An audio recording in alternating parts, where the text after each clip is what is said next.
Para pemimpin dunia bereaksi dengan kemarahan terhadap rezim Iran setelah serangan ke Israel berubah menjadi ancaman global dan membuat pemerintah, pasar, serta perundingan perdamaian berada dalam siaga bencana. Pada hari Senin 8 Juni 2026, Donald Trump memerintahkan Israel dan Iran untuk segera menghentikan tembakan. Sementara Benjamin Netanyahu memperingatkan bahwa Israel hanya akan menahan diri jika Teheran berhenti menyerang. Dan puluhan pemimpin dunia memecah keheningan dengan mengutuk rezim teroris Iran karena telah menembakkan rudal ke Israel dan masih membuat dunia terjebak dalam ketakutan akan krisis yang lebih besar di Timur Tengah. Mengapa begitu banyak pemimpin bereaksi dengan begitu keras? Bagaimana Trump dan para pemimpin dunia ini turun tangan untuk menghentikan eskalasi? Dan apa yang benar-benar bisa mereka lakukan? Saya akan segera memberitahu Anda semua itu. Jika Anda menyukai konten yang langsung dan tanpa basa-basi seperti ini, pertimbangkan untuk berlangganan karena di sini ada video seperti ini setiap hari. Serangan itu berasal dari Iran terhadap Israel dan memicu gelombang reaksi internasional. Menurut Duta Besar Israel di Amerika Serikat, Yesiel Teheran meluncurkan 11 rudal balistik ke wilayah Israel. Untuk Israel, ini bukanlah kegaduhan diplomatik ataupun provokasi kecil.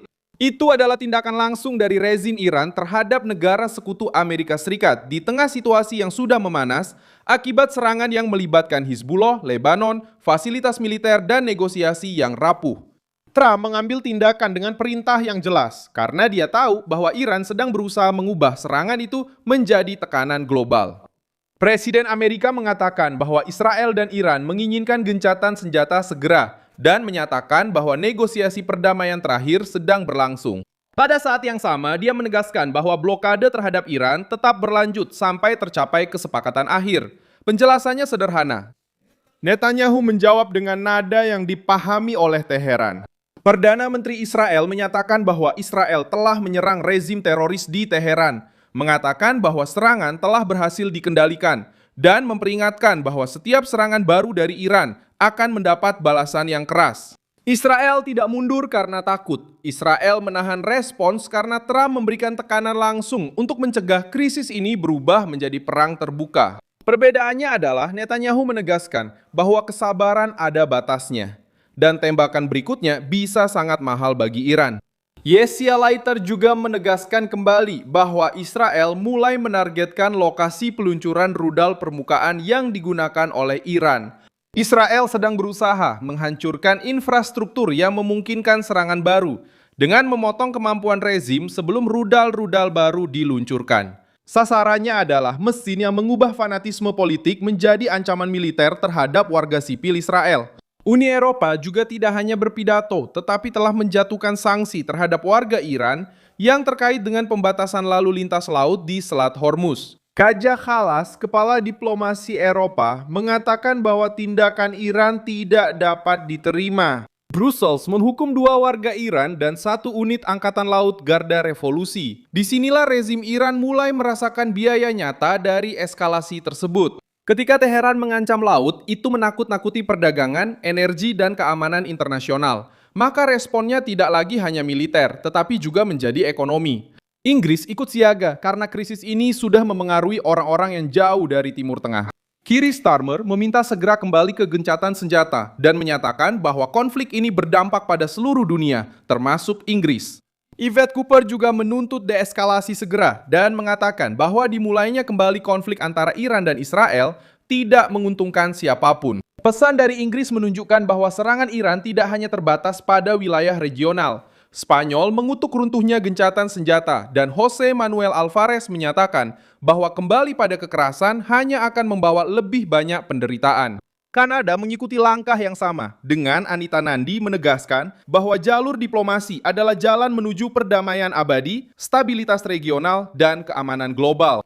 Bahkan pemerintah yang biasanya memilih kata-kata yang lebih hati-hati pun harus bereaksi karena serangan Iran menempatkan semua orang pada kenyataan yang tidak nyaman. Bahkan pemerintah berada di batasnya dan kemudian berharap dunia meminta ketenangan kepada pihak lain.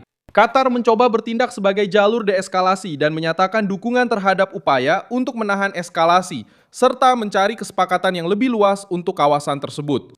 Pakistan melalui Perdana Menteri Shehbaz Sharif menyerukan sikap menahan diri dan memperingatkan bahwa gelombang kekerasan baru dapat menimbulkan konsekuensi yang tak tertahankan.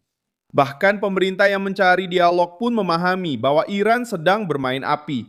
Pengekangan menjadi prioritas karena setiap rudal yang diluncurkan meningkatkan risiko kesalahan, pembalasan, dan putaran serangan baru. Pasar juga merasakan guncangan dari ancaman Iran. Bensin di Amerika Serikat juga muncul sebagai bagian dari tekanan politik, dengan rata-rata nasional sebesar $4,16 per galon pada hari Senin. Ini menunjukkan mengapa krisis ini berubah menjadi ancaman global. Serangan ini tidak hanya terbatas pada radar militer. Serangan ini terasa di dompet dan transportasi, dan tidak hanya terdeteksi oleh radar militer. Rezim Iran mencoba tampil sebagai kekuatan, tetapi akhirnya justru memicu gelombang reaksi keras terhadap dirinya sendiri. Rezim Trump menuntut gencatan senjata segera tanpa melonggarkan blokade. Netanyahu menahan serangan tanpa meninggalkan hak untuk membalas.